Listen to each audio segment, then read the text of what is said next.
In this video, I'll show you guys how to buy Wikicat on Trust Wallet in 2025, step by step.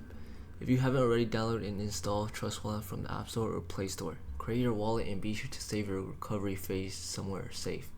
Next, buy BNB for PancakeSwap or USDT through Trust Wallet or transfer.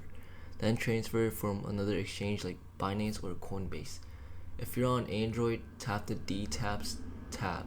iPhone users should paste the PancakeSwap URL directly in the built-in browser.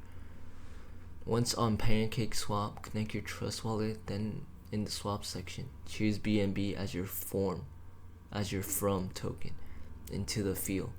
Paste the Wikicat contract address, make sure it's the official one. Then set the slip page to around 5 to 10% if needed. Tap swap. Confirm the transaction in Trust Wallet and you're done. To see Wikicat in your wallet, go to the top right of Trust Wallet. Tap the two sliders and paste the contract address to add it manually. And that's how you do it. Make sure you subscribe and like.